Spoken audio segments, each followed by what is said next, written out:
Mga ka-farmers, mga ka-trivia, patapos na po tayo sa ating pag-spray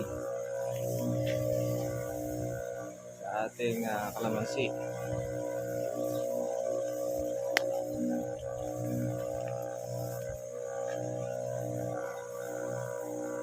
Ang ating mga bulaklak ay kadami na bunga.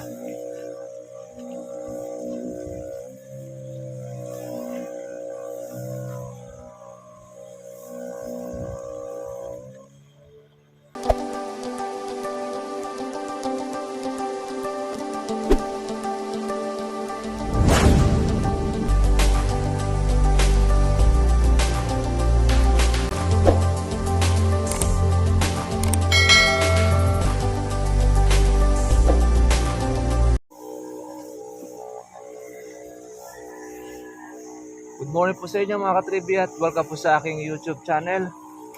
Ito po ay follow up tayo sa ating pag-spray sa ating kalamansi. Ayan po, napakarami po ng kanya pong bulaklak. Ay buka na sila lahat. Yan po ang kailangan natin na sundan ng ating po pag-spray. Lapitin po ng insekto pagka ganito na po ang kanyang sitwasyon ng bulaklak na meron na siyang aroma o yung kabanguhan. Pagka ito ay pinatlangan natin ang ating pag-i-spray, makakaporma na po ang insekto. Medyo makulimlim mga ka-farmers po ang panahon, kaya hindi natin alam kung uulan, walang natin. Ito naman chargeable lang naman po ang ating gamit. Nakaprepare tayo. Sa palaran ay ka nga. Ayan na. Buka na ang ating mga flowers. Mga ka-trivia. Ito yung ating batch na marami. Marami ito pag nagtuloy ang ating bulaklak. Pero hindi naman natin naasahan na lahat yan ay magtutuloy. Meron dyan na mga sisira rin or malalaglag.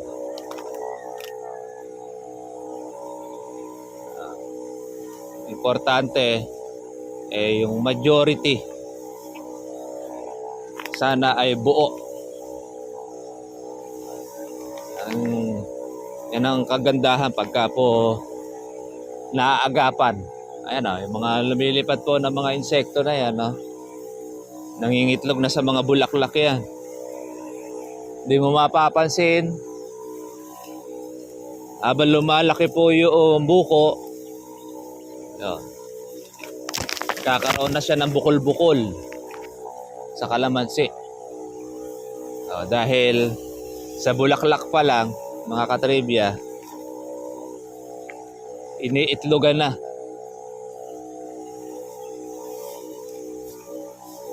ng mga insekto.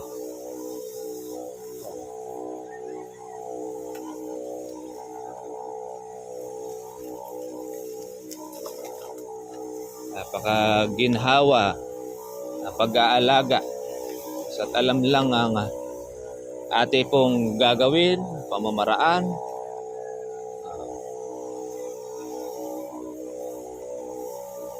Hindi po masisira ang inyo pong bulaklak.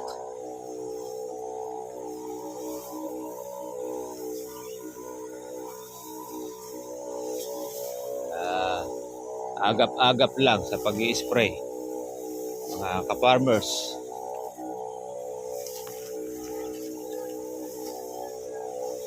Ayan, yung mga lumilipad-lipad po ng mga insekto.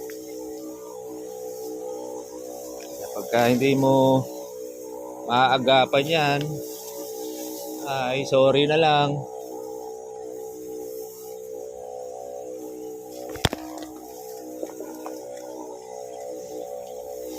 Kailangan tutok. sa alaga. Kahit sabihin natin na marami tayong mga kasabay ng ganitong mga bulaklak, dadaan na lang po natin sa dami ng bunga. Palso naman yung tayo lang ang may bunga at yung iba naman ay wala, puputaktihin po yan ng mga kawatan.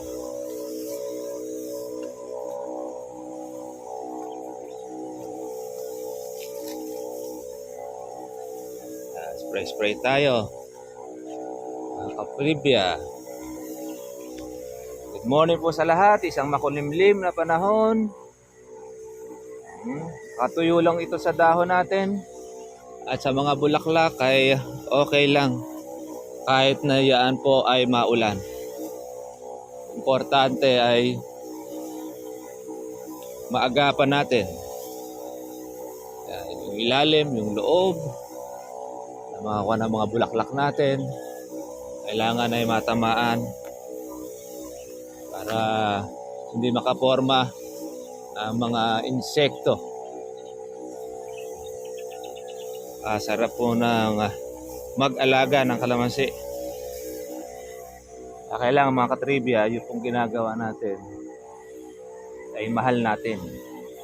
Pag minamahal mo yung trabaho mo, ay hindi yung makaraos lang or makatapos.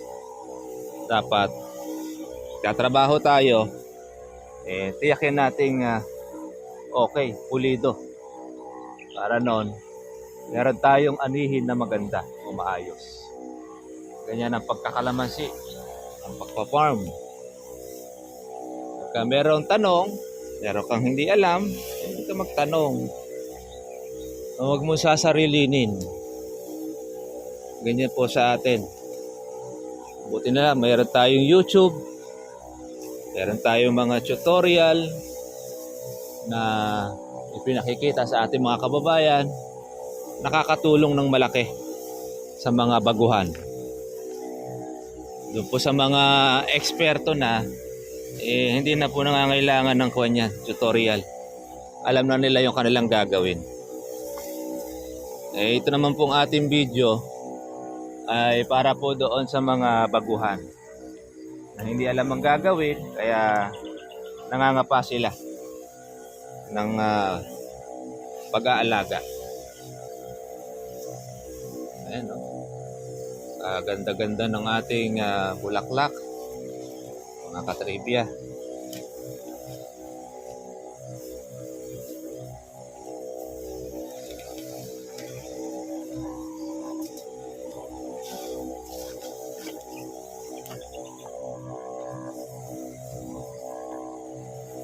Focus lang para sa ating kalamansi.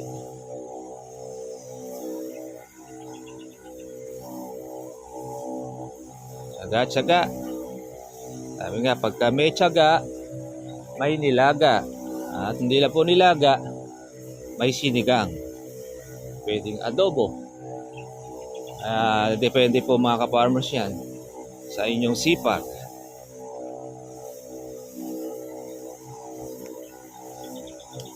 Spray po mga ka-farmers. Magandang umaga. Happy farming sa inyong lahat.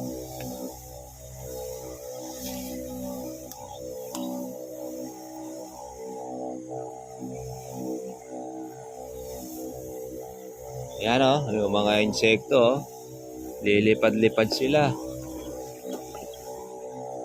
Kaya, yari sila mga katribya doon sa ating ni-spray. Pang maintenance.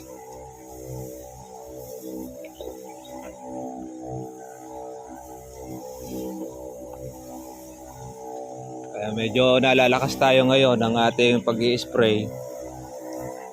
Dahil marami pong mga bulaklak.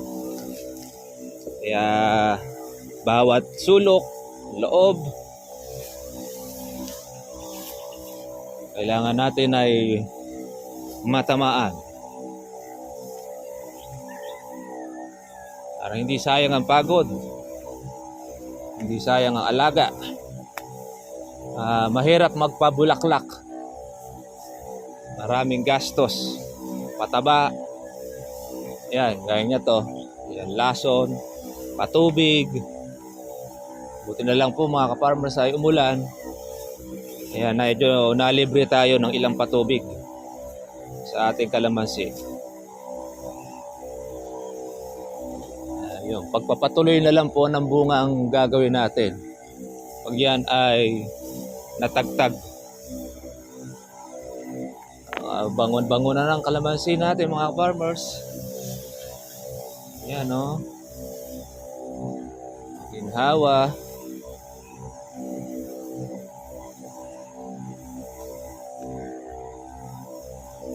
Kukulimlim. Munang ibubuhos para makatuyo sa dahon ang ating gamot. Hindi po masayang.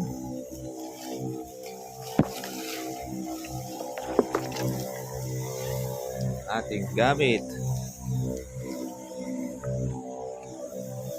Yan o, ganyan-ganyan lang po mga katribya o. Relax lang. Chill sa pag-aalaga.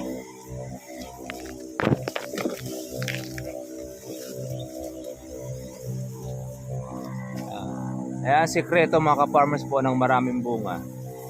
Depende doon sa nag-aalaga at nagkakapitan. At syempre, depende rin yan doon sa kaalaman. Lalo na pagka wala pong experience,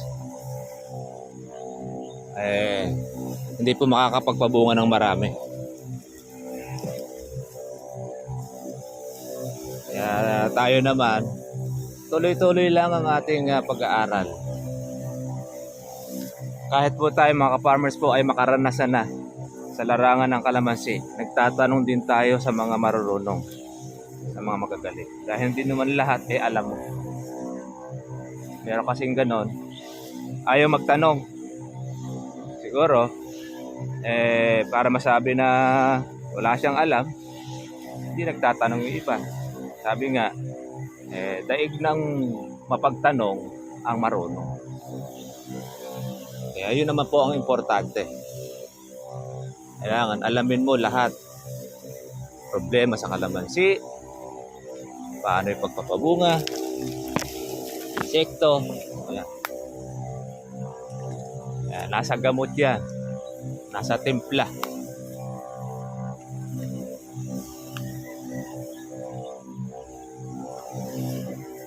Ayan, makikita nyo po yung mga bulaklak natin, matataba. Maganda ang kanyang bukadkad. Sabihin nun, ayos, may laman po yung bulaklak. Hindi siya sira. Kasi iba dyan, pagka po may sira na bulaklak, hindi na po siya makakabuka. Meron na siyang hanip sa loob. Gaya niya mga lilipad-lipad po na yan. So yan, doon sa mga sumisira ating mga bulaklak. Nangingitlog, mga paro-paro sa ating kalamansi. Tamahan natin ang ating mga subject. Importante yan. Pinakabakuna natin sa ating kalamansi, mga katribi.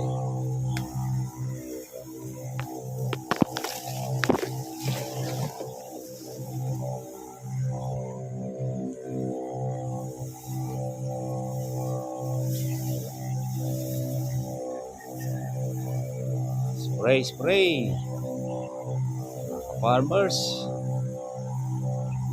Alaga ang bulaklak. Alagang bunga.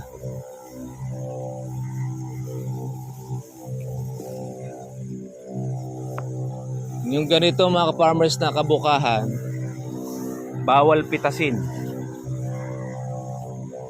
Lalo na pag hagdan. So, bawal palang hagdanin mga ka-farmers. Pero pitasin, okay pa. Maaagapan mo pa yan. Dahil mababa eh. Pero pagka hahagdanin mo, marami na po siyang malalaglag. Sisira na po yung bulaklak na yan. Mapapalis ng andamyo or ng hagdan. Lalo na pagka yan ay dumikit na. Oh, kapal po mga farmers ng bulaklak. Oh. Namumuti. May bunga na, meron pa siyang bulaklak. Napakasipag ng ating kalamansi, mga katribya.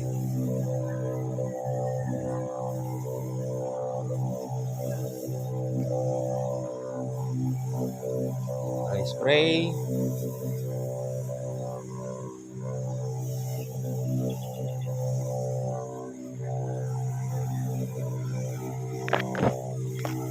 Basa lang siya ng ating gamot. Okay na yan. Hindi na natin kailangan pong paliguan. Gaya ng pag-spray ng iba. Power spray. Malakas po sa gamot. Malakas din sa budget. Pero maganda ang ani nun.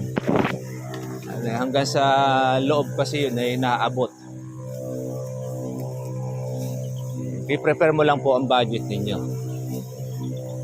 Ito naman, pagka hindi na kaya po ng ating manual, pwede naman natin itong i-power spray. Pero pagka kaya pa, ganito ang pinaka-the best. Yan. Hindi ka nagmamadali. Chill lang. Chill lang tayo mga katribya ng pag-aalaga.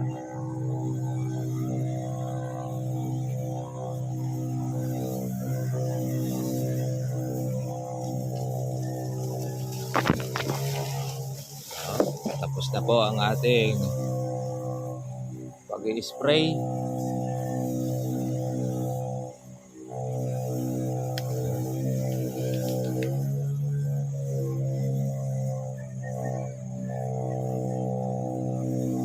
Hindi ka manghihinayang sa bulaklak na yan mga katribya. Oh. Napakarami niyan. 1/4 lang ang magtuloy. Laylay ang mga sanga niyan mga katribya.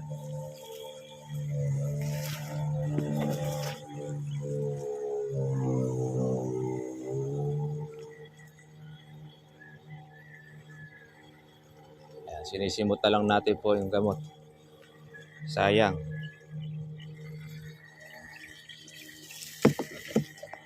Okay.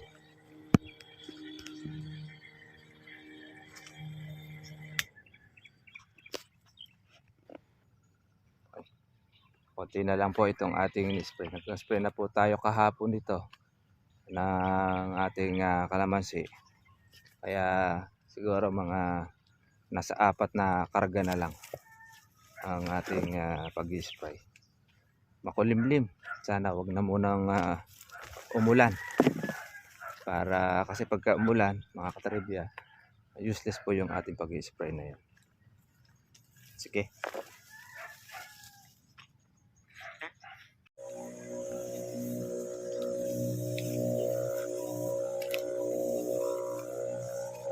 Mga ka-farmers, mga ka-trivia, patapos na po tayo sa ating pag-spray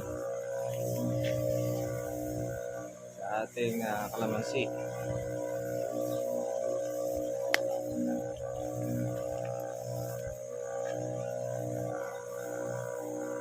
Ang ating mga bulaklak ay kadami na. Bunga.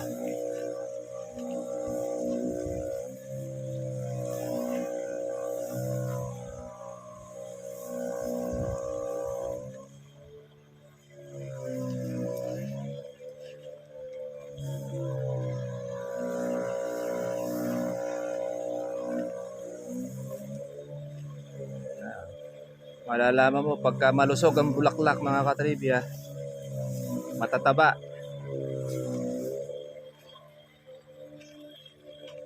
may mga laman.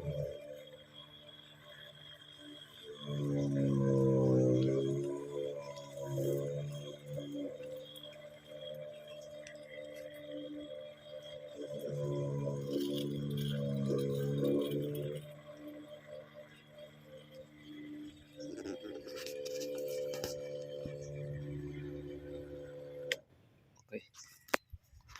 Tapos na po tayo mga farmers po sa ating pag-spray sa ating kalamansi. Yan.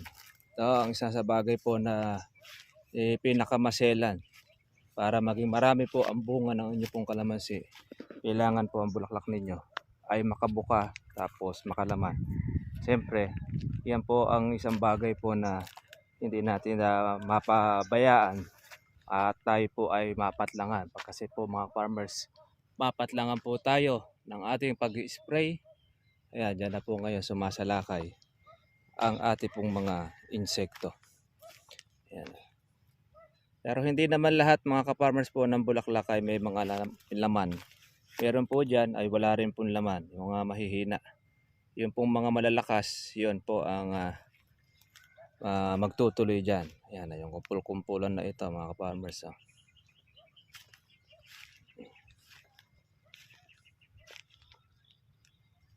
Ayan, dami pong bulaklak. Marami pang hindi mga nakabuka. So mga katribya, at hanggang dito na lang po ang ating pong vlog. Continuous lang po ang ating pong pag-aalaga at monitor sa ating kalamansi. Ngayon, ang presyo ng kalamansi natin nanatili po sa 2,000, 2,000, mayroon 2,100. Depende doon po sa klase na o sa bunga ng kalamansi ninyo. Paano mga katribya? Kita-kita lang po tayo bukas. God bless po sa inyo lahat. Bye-bye.